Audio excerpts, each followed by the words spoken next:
안녕하세요. 저는 모감생명과학연구소 이현수입니다. 네, 일단 발표에 앞서서 이번 패드톡 연사로 먼저 제안을 해주신 그리고 K멜로디 사업단 여러분들께 감사 인사 먼저 말씀을 드리겠습니다. 네, 저희가 오늘 공유드릴 내용은 이 신약 개발 환경에서 인공지능의 예측을 어떻게 하면 조금 더 안전하게 사용할 수 있을지에 대한 이야기입니다. 이 문제만 놓고 보면은 굉장히 익숙한 내용일 수도 있는데 이제 또 메소드적 솔루션 관점에서 보면은 굉장히 생소한 내용이라 느껴질 수 있습니다. 네, 요거를 이제 저희가 연구했던 내용을 바탕으로 오늘 말씀을 드려보고자 합니다.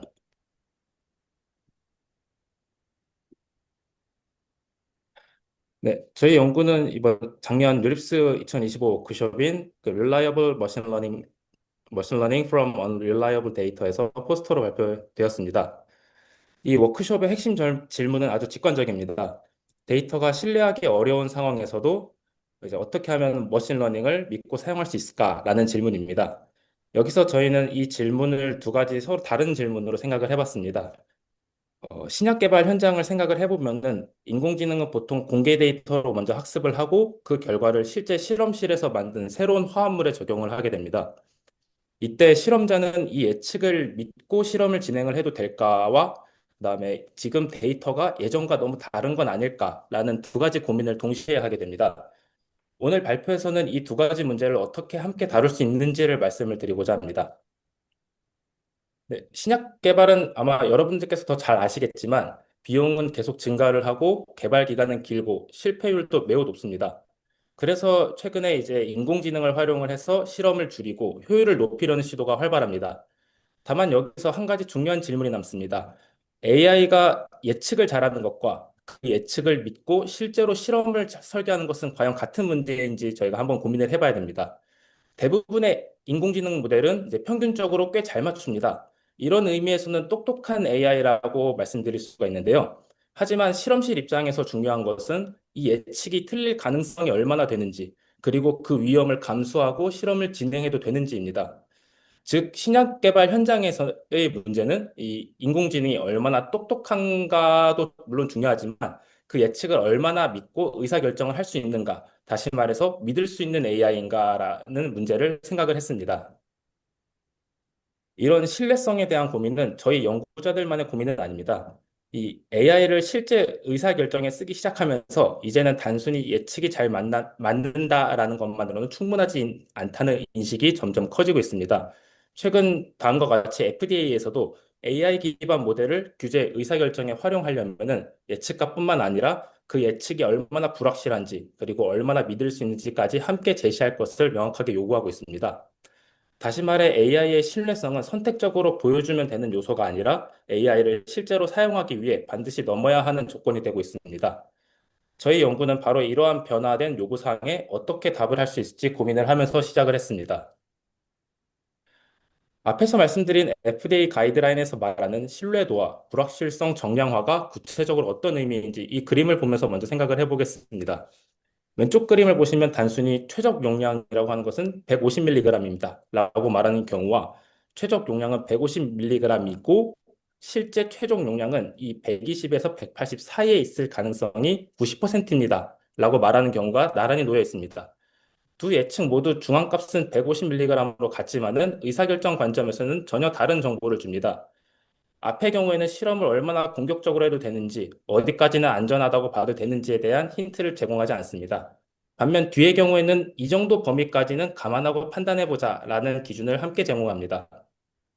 여기서 이 120에서 180이라고 하는 사이의 범위를 이제 뒤에서도 설명을 드리겠지만 인터벌이라고 부르고 그리고 이 인터벌 내에 실제 정답을 얼마나 자주 포함하는지를 이 90%를 커버리지라고 부릅니다. 예를 들어 커버리지가 90%라고 하는 말은 같은 상황, 같은 실험을 100번 반복했을 때 90번 정도는 이 구간 안에 실제 정답이 들어온다는 뜻입니다. FDA가 요구하는 것은 바로 이런 정보, 이런 형태의 정보입니다. 즉, 예측값 하나만 제시하는 것이 아니라 그 예측을 얼마나 믿고 의사결정을 해도 되는지까지 함께 말하라는 것입니다. 이러한 것을 해결하기 위해서 기존의 베이지안 방법이나 앙상블, 드롭아웃 기반 같은 방법들도 불확실성을 추정하려는 시도로 많이 제시가 되어 왔습니다. 하지만 이러한 방법들은 대부분 모델 내부의 불확실성을 경험적으로 계산을 할 뿐 이 구간이 정말로 100번 중 90번을 포함하는가에 대해서는 수학적으로 보장해주지 못합니다. 즉, 그림에 적힌 이 90% confidence라고 하는 숫자를 책임 있게 말을 하려면 그 숫자 자체가 통계적으로, 수학적으로 보장이 되어야 하는데 기존 방법들은 이러한 부분이 부족하다는 한계가 있습니다. 정리를 해보면은 AI 기반 신약 개발은 분명히 큰 잠재력을 갖고 있지만 실험실 입장에서는 AI의 예측을 그대로 믿고 실험을 설계했다가 생각보다 훨씬 자주 실패하게 되는 상황이 발생합니다. 결국 우리가 필요한 것은 이 정도까지는 믿고 써도 된다라고 책임 있게 말할 수 있는 기준입니다. 이러한 배경에서 저희는 컨포멀 프레딕션이라는 방법에 주목을 했습니다. 컨포멀 프레딕션은 모델을 더 복잡하게 만들거나 새로운 가정을 추가하는 방법은 아닙니다.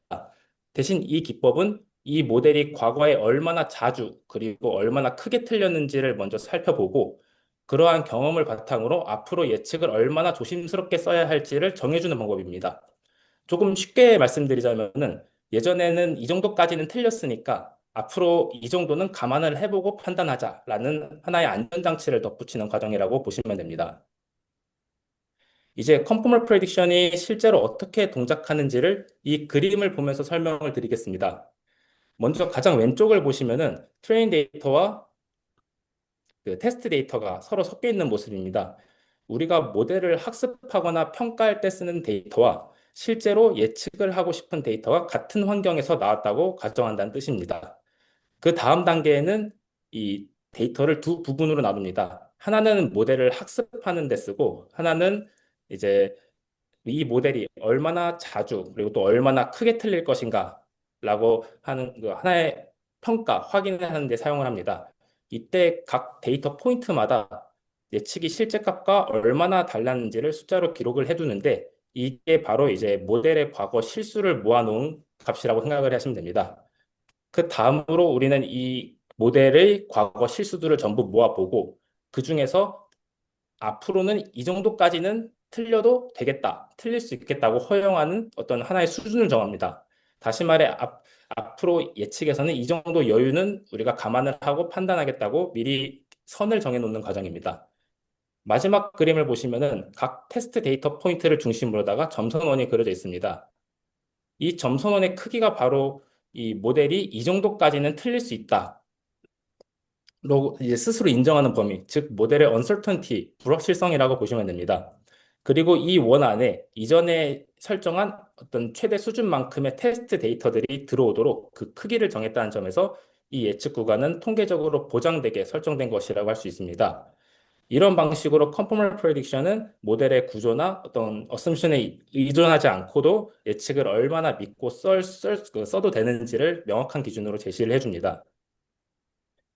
컨포멀 프레딕션이 앞에서 보여드렸던 방식으로 예측 구간을 제시할 수 있는 이유는 이 모델이 과거에 얼마나 틀렸는지를 확인했던 데이터와 실제로 예측을 하고 싶은 테스트 데이터가 같은 환경에서 나왔다는 전제가 성립을 하기 때문입니다. 하지만 현실에서는 이 전제가 거의 항상 깨집니다. 인공지능 신약 개발을 예로 들면은 대부분의 모델은 공개 데이터로 잘 학습되어 있지만은 이를 실제 실험실에서 만든 새로운 화합물에 적용을 해보면 이전에 보던 패턴과 전혀 다른 결과가 나타나는 경우가 굉장히 많습니다. 이러한 현상의 근본적인 원인은 모델이 갑자기 못해져서가 아니라 이제 훈련 데이터와 테스트 데이터의 분포가 많이 달라졌기 때문입니다. 이러한 상황을 우리는 디스트리뷰션 시프트라고 부릅니다. 중요한 점은 이렇게 데이터의 환경이 달라지는 순간 앞에서 말씀드린 믿고 써도 된다라고 말할 수 있었던 기준이 더 이상 그대로 유지가 되지 않는다는 것입니다. 이 디스트리뷰션 시프트에서는 보시는 것과 같이 대표적으로 두 가지 형태가 있습니다. 먼저 코버레이트 시프트에는 입력 데이터 자체가 달라지는 경우입니다. 이 신약 개발로 치면은 훈련 데이터에서는 보지 못했던 새로운 화학 구조들을 다루기 시작한 상황이라고 보시면 됩니다. 이 경우에도 이 AI도 이제 이거는 처음 보는 구조다라고 느끼기 때문에 불확실성이 커진다는 것을 비교적 직관적으로 이해를 해보실 수 있습니다. 반면에 이 레이블 시프트라고 하는 거는 조금 더 미묘한 거긴 한데 신약 개발에서는 훨씬 자주 나타나는 경우입니다. 이 경우에는 화합물 구조 자체는 예전에 보던 것과 크게 다르지는 않지만은 실험 조건이나 아니면은 뭐 임상 진행 단계, 뭐 프로젝트 단계가 바뀌면서 결과값의 분포가 달라진 상황입니다. 예를 들어서 초기 스크리닝 단계에서는 꽤 많은 화합물이 통과를 했지만은 이제 점점 후기 단계로 넘어갈수록 좋은 결과를 내는 화합물이 훨씬 드물어지는 경우가 많습니다. 이때 AI는 예전을 기준으로 예측을 하기 때문에 겉보기에는 그럴듯한 예측을 내놓지만 실제로는 자주 틀리는 예측을 하게 됩니다. 이런 데이터 환경 변화가 실제로 컨포멀 프레딕션에 어떤 영향을 주는지를 이 그림으로 좀 보여드리겠습니다. 먼저 가장 왼쪽을 보시면은 이번에는 훈련 데이터와 테스트 데이터가 명확하게 분리가 되어 있습니다. 즉, 우리가 과거에 모델이 얼마나 틀렸는지를 확인했던 데이터와 지금 우리가 예측하고 싶은 데이터가 더 이상 같은 환경에서 나오지 않는 상황입니다. 이 상황에서도 모델은 여전히 동일한 예측을 합니다. 그리고 컨포멀 프리딕션 역시 동일한 방식으로 예측 구간을 만들어냅니다. 하지만 마지막 그림을 보시면은 아까와 다른 모습이란 걸 확인하실 수 있습니다. 각 테스트 데이터 포인트를 중심으로 그려진 점선원 안에 실제 값들이 더 이상 대부분 들어가 있지 않습니다. 이거는 모델이 갑자기 갑자기 이상해진 것이 아니라 이 판단의 기준 자체가 우리가 지금 현재의 데이터에 맞춰진 게 아니라 예전에 과거에 학습했었던 훈련 데이터에 맞춰져 있기 때문에 더 이상 현재 데이터에는 맞지 않게 되는 상황이라고 보시면 됩니다. 이 결과가 의미하는 바는 분명합니다. 데이터의 분포가 달라지면은 컨포멀 프리디션이 원래 약속을 하던 어떤 컨피던스 레벨, 신뢰 수준 역시 자연스럽게 무너질 수 있다는 점입니다. 데이터의 분포가 바뀐다는 것은 이렇게도 말씀드릴 수가 있습니다.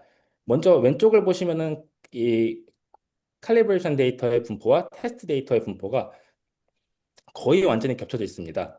이런 경우에는 칼리브레이션 데이터가 이 테스트 데이터를 고르게 잘 대표를 하고 할 수 있기 때문에 모든 데이터를 그대로 동일하게 사용을 해도 큰 문제가 없습니다. 이게 이전에 보셨던 컨포멀 프리딕션이 잘 동작하던 이상적인 상황입니다. 이제 오른쪽을 보시면은 이전 슬라이드와 같이 데이터의 분포가 바뀐 상황인데요. 이 칼리브레이션 데이터의 분포와 테스트 데이터의 분포가 눈에 띄게 어긋나 있습니다. 이 경우에는 칼리브레이션 데이터 전체가 테스트의 환경을 똑같이 잘 대표한다고 보기는 어렵습니다. 다만 이 테스트 분포와 많이 겹치는 영역이 또 있는데 이러한 영역이 있는 데이터의 경우에는 앞으로 테스트를 예측하는 데 있어서 더 중요한 정보를 가지고 있을 것이라고 우리가 생각을 해볼 수가 있고 반대로 테스트 데이터와 거의 겹치지 않는 이 부분에 대한 데이터는 상대적으로 덜 중요한 정보일 것입니다. 그래서 여기서는 각 데이터가 테스트 환경에서 얼마나 중요한지를 다르게 반영을 해야 하는 상황이 됩니다.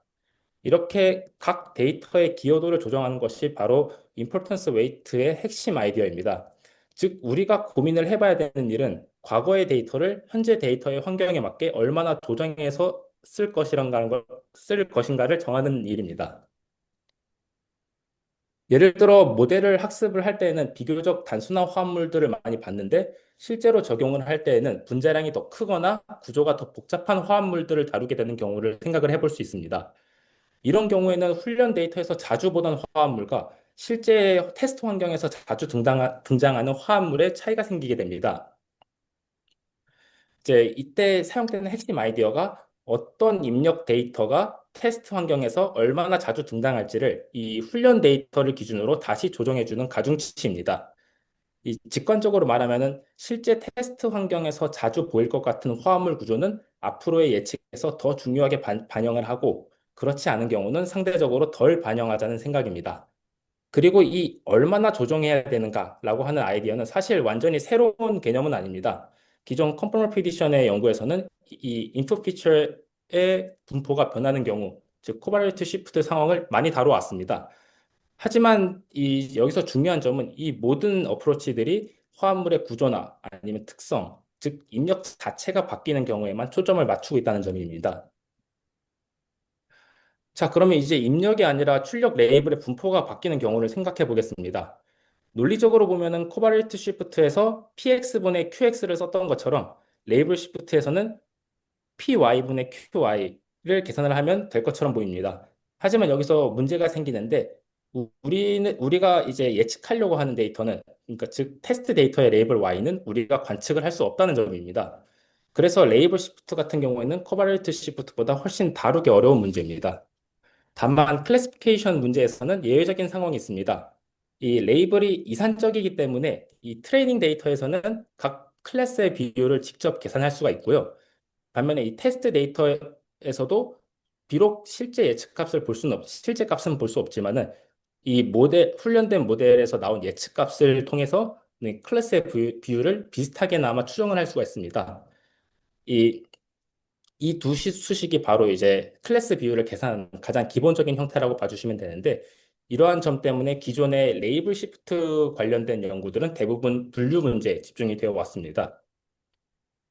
앞선 슬라이드에서 말씀드렸듯이 이제 그 레이블 시프트 상황에서는 이 레이블이 얼마만큼 틀어졌는가 그 비율을 추정하는 것이 핵심입니다.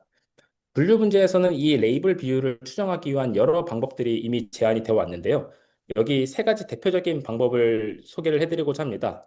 이 방법들에 대해서 구체적으로 여기서는 소개해드리지 않겠지만은 구현 방식이나 가정은 조금씩 다릅니다. 다만 이제 여기서의 핵심은 테스트 데이터에서의 레이블 분포 비율을 추정한다는 공통 목표를 갖고 있습니다.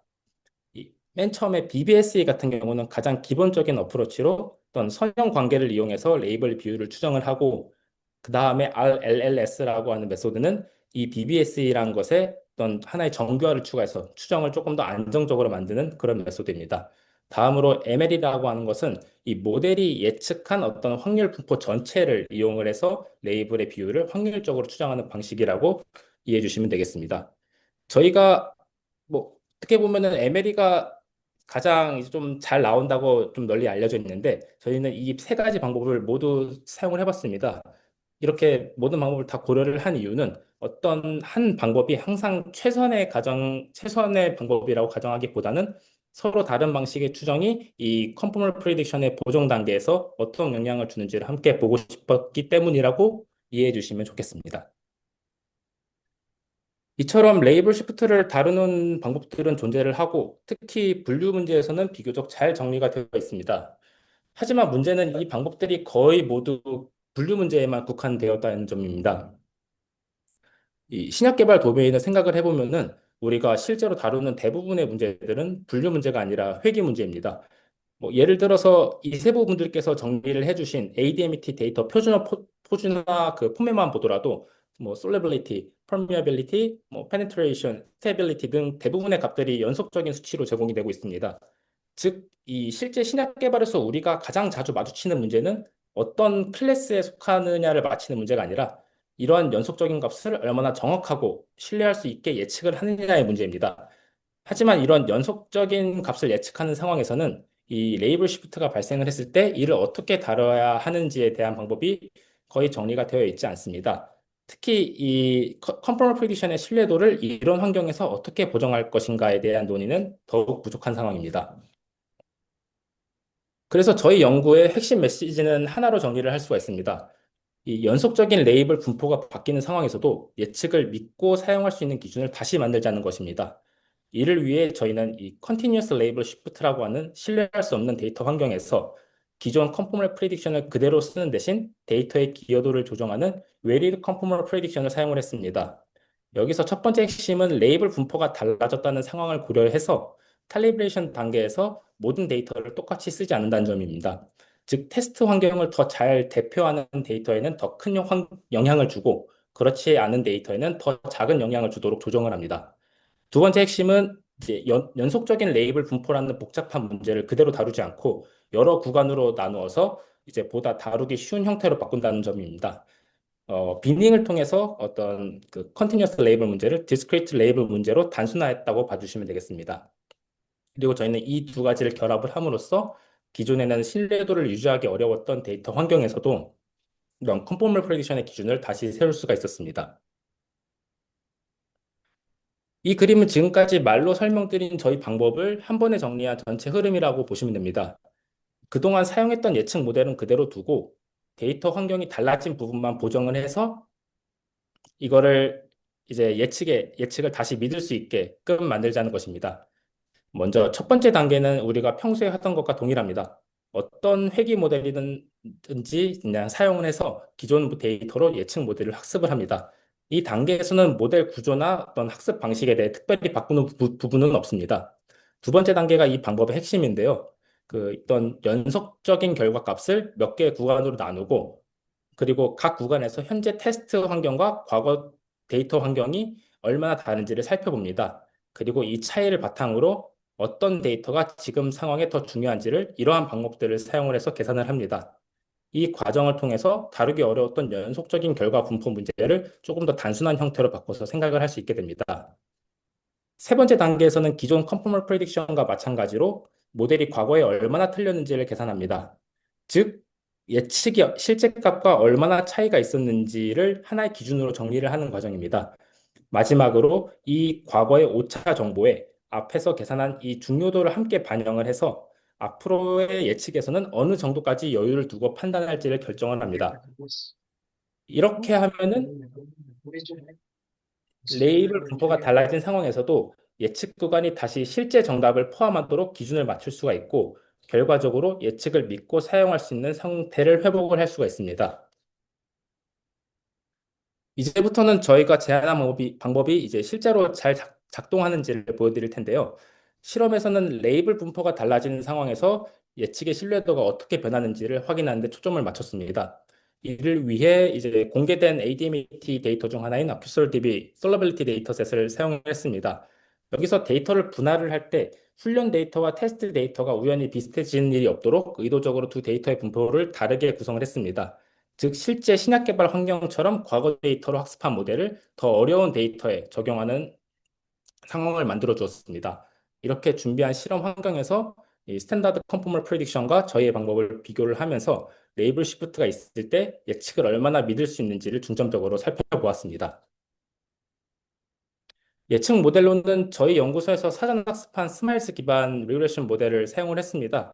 다만 이 모델 자체가 이번 리서치의 핵심은 아니고요. 저희 방법은 모델을 다시 학습하거나 구조를 바꾸는 방식이 아니라 이미 나온 예측을 이제 사후적으로 조정하는 포스트업 방식이기 때문에 어떤 회귀 모델에서도 그대로 적용할 수 있다는 장점이 있습니다. 이제 실험 결과를 하나씩 살펴보겠습니다. 먼저 앞에서 보셨던 예시 문장을 다시 한번 떠올려 보면은 이런 문장이 있었죠. 예, 여기서 중요한 부분은 120에서 180이라고 하는 구간이 실제 최적 용량을 포함할 확률이 90%라고 하는 주장입니다. 다시 말해서 실제로 10번 중 9번은, 9번 정도는 진짜 값이 이 구간 안에 들어와야지 하는 것이 컨포멀 프리딕션의 목적이고 이것이 바로 커버리지가 의미하는 바입니다. 이 그림은 같은 실험을 1000번 반복했을 때 커버리지의 분포 형태를 보여주고 있습니다. 아래 작은 삼각형은 평균 커버리지를 의미합니다. 먼저 분포 이동이 없는 경우 이 회색 선을 보시면은 우리가 말했던 90%라고 하는 주장과 실제 결과가 잘 맞아떨어지고 있다는 점을 확인할 수가 있습니다. 즉, 이 시프트가 없는 환경, 디스트리뷰션 시프트가 없는 환경에서는 컨포멀 프레디션이 잘 동작한다고 볼 수가 있습니다. 하지만 레이블 시프트가 발생한 경우에는 상황이 달라집니다. 여전히 90% confidence라고는 말은 하고 있지만 실제로 그만큼 자주 정답을 포함하지 못한다는 결과가 나타납니다. 이 결과는 데이터 환경이 바뀌는 순간 컨포멀 프레딕션이 주장하던 어떤 신뢰도가 더 이상 맞지 않게 된다는 점을 보여줍니다.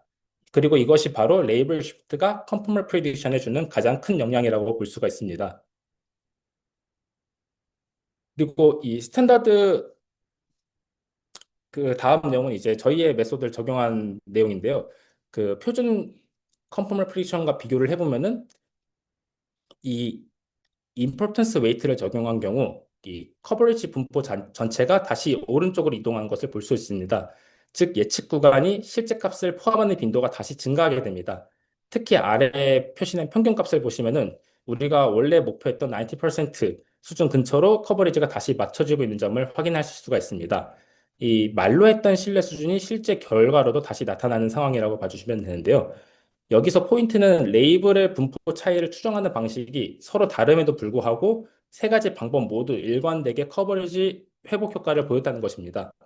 이는 이 특정 기법 하나에 의존한 결과가 아니라 데이터의 기여도를 조정하는 접근 자체가 이제 여기 컨포멀 프레디션에서는 효과적이라는 것을 보여줍니다. 이 결과를 통해서 레이블 분포가 달라진 상황에서도 이러한 적절한 보정을 사용을 하면은 컨포멀 프레딕션의 신뢰 수준을 다시 회복할 수 있다는 점을 확인을 할 수가 있었습니다.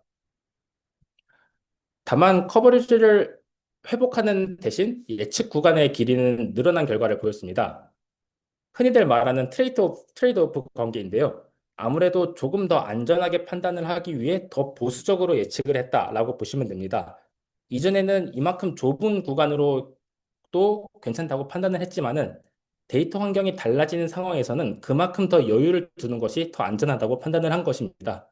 즉, 더 높은 신뢰를 얻기 위해서는 어느 정도의 보수성을 받아들이는 것이 필요하다는 실험 결과를 얻었다고 봐주시면 좋겠습니다.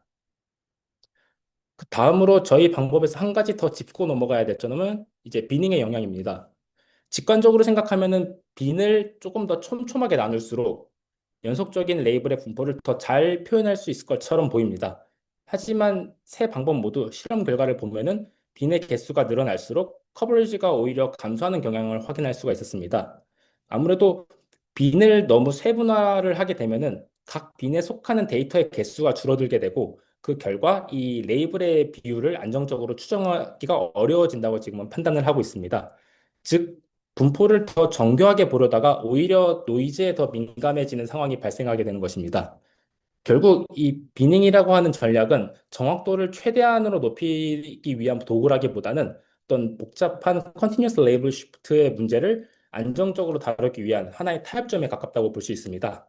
그래서 실제로 이러한 방법을 사용을 하실 때는 데이터의 양과 그리고 문제 설정에 맞는 적절한 빈의 개수를 선택하는 것이 중요하다고 합니다.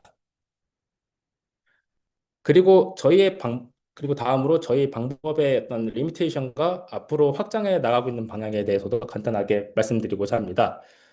먼저 컨포멀 프리딕션의 구조적인 특성상 데이터를 트레인과 칼리브레이션으로 또 나누다 보니 실제로 활용할 수 있는 데이터 양이 조금 줄어든다는 한계가 있습니다. 이 데이터가 많지 않은 이 신약 개발 같은 경우에는 이 점이 특히 좀 부담이 될 수 있다고 생각을 하고 있고요. 두 번째로 현재 방법은 모든 데이터에 대해서 동일한 폭의 예측 구간을 제공하는 방식입니다. 하지만 실제 신약 개발 데이터에서는 어떤 경우에는 훨씬 불확실하고 어떤 경우에는 상대적으로 확신할 수 있는 그런 예측도 존재를 하기 때문에 이런 차이를 아직까지는 반영하지 못한다는 한계가 있습니다.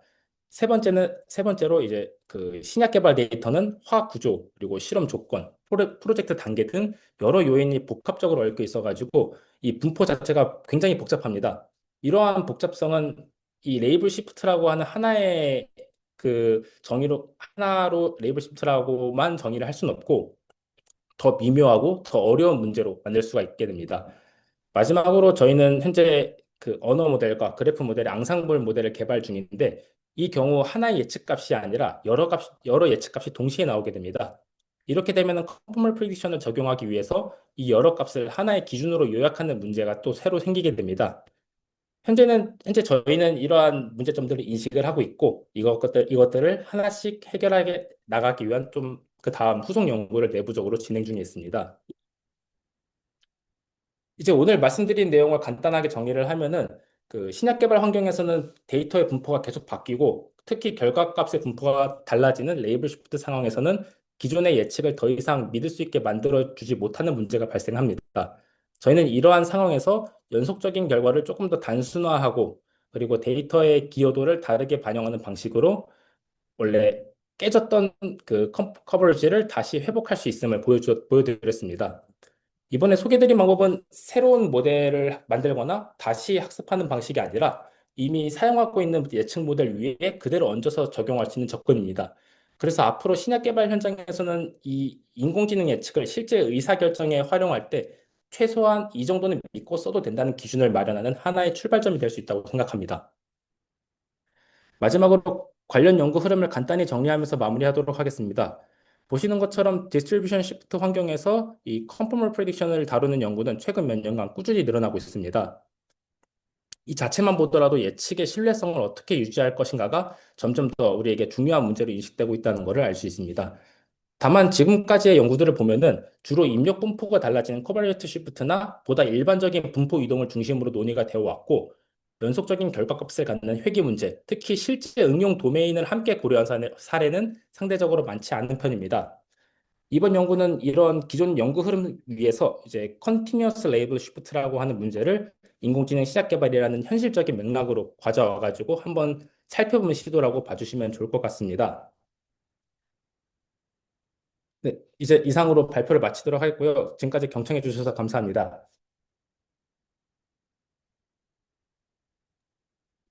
네, 질문 있으신 분들은 연사님께 질문해 주셔도 좋을 것 같습니다.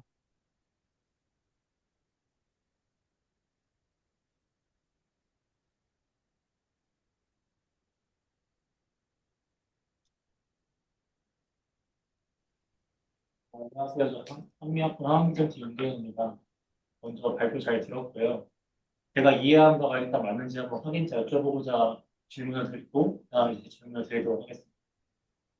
일단은 전반적으로 데이터라고 말씀을 해주셨는데, 사실 데이터라는 게 되게 추상적인 용어다 보니까, 사용하신 이제 데이터 셋이, 아까 말씀하신 AQ, 솔, DB, 솔리빌티, 그러니까 데이터베이스에서 나온 솔리빌티 측정값을 이용하신 건지, 그러면 결국 이제 말씀하신 물에 녹은 약물의 성질에 대한 이제 그 측정값과, 그러니까 예상되는 예측값과 실제 측정한 값의 그 시프트를 보신 건지가 오늘 질문이거든요. 그, 죄송합니다만 지금 목소리가 조금 끊겨가지고요. 혹시 다시 한번 말씀해 주실 수 있을까요? 질문에 앞서서 제가 이해한 바가 맞는지 확인차 다시 한번 말씀을 드리려고 하는데요. 네. 그 분석에 사용하신 데이터 셋이 그 데이터라는 추상적인 단어를 듣다 보니까 조금 감이 안 잡혀서 AQ 솔 DB 솔루빌티라고 이제 그 PPT에 명시해 놓으신 그 데이터 셋을 사용하셔서 이제 물에 녹는 약물의 성질의 예측값과 실제 이제 실험자가 얻은 측정값을 비교하신 건지가 질문이거든요. 아, 네. 그럼 이 질문에 먼저 답을 드리면 될까요? 네네. 네, 우선 그 악수설 DB라고 하는 데이터 자체는 이제 실제 실험자가 어떤 뽑아낸 그런 값하고 비교를 한 게 아니라 그런 환경을 저희가 그렇게 그런 환경을 실제로 만들 수가 없다 보니까 공개된 데이터 전체는 다 같은 디스트리뷰션이 있다고 가정을 하고 이거를 의도적으로 조금 분리를 했다고 봐주시면 될 것 같습니다. 이 분리됐던 기준은 이 레이블이라고 하는 게 뭐 예를 들어서 솔라빌리티 같은 경우에는 뭐 마이너스 몇 가지는 잘 모르겠지만 뭐 예를 들어 마이너스 10에서 10까지 있다고 가정을 하면은 이 트레인 데이터에는 마이너스 10에서 한 2 정도까지에 있는 데이터만을 사용을 하고 그 다음에 테스트 데이터 같은 경우에는 의도적으로 뭐 0에서 10까지 있는 데이터를 로 스플릿을 한다 이렇게 세팅을 해뒀다고 봐주시면 될 것 같습니다. 그러면은 그 데이터 간의 시프트 되는 정도도 서로 다를 것 같은데, 아까 그림상으로 봤을 때, 이제 그 원래 예측되는 그 위치가 아닌 실제 위치는 좀 달라서 예측이 힘들다라고 말씀을 하셨는데, 제 질문의 요지는 그런 것보다도 전반적인 이제 오버롤한 레인지에 대한 시프트가 아니라 각각의 인디비주얼한 밸류가 이제 어떻게 시프트가 되는지도 중요하다 생각을 하거든요. 왜냐하면 사실 신약 개발에 있어서 이제 최고치와 최저치에 대한 이 레인지의 양극값이 중요한데 그 전반적인 오버롤한 이제 시프트만 보게 되면은 아무래도 말씀하신 보수적인 예측을 하다 보니까 좀 이제 예를 들면 저희가 이제 뭐 인비보나 이제 임상을 들어갔었을 때 그런 위험도가 또 증가할 수 있다 생각이 들거든요. 그런 거에 대한 이제 좀 덜 보수적이면서 어느 정도 공격성을 유지할 수 있는 그런 대책도 있나요? 아, 네. 굉장히 좋은 질문이신데요. 안 그래도 이러한 연구를 진행을 하면서 이제 저희 내부적으로도 그런 또 평가가 나왔습니다. 다만 이제 그런 거에 있어서는 앞으로 이제 저희가 그런 문제를 인식을 하고 있고, 아, 이런 부분에 있어서도 저희가 좀 더 고민을 해봐야겠다라고 생각을 해서 앞으로 그 말씀해 주신 그런 부분에 대해서 조금 더 덜 보수적으로 잡을 수 있고 더 공격적으로 할 수 있는 그런 메소드에 대해서 현재 연구를 진행 중에 있습니다. 감사합니다. 네, 감사합니다.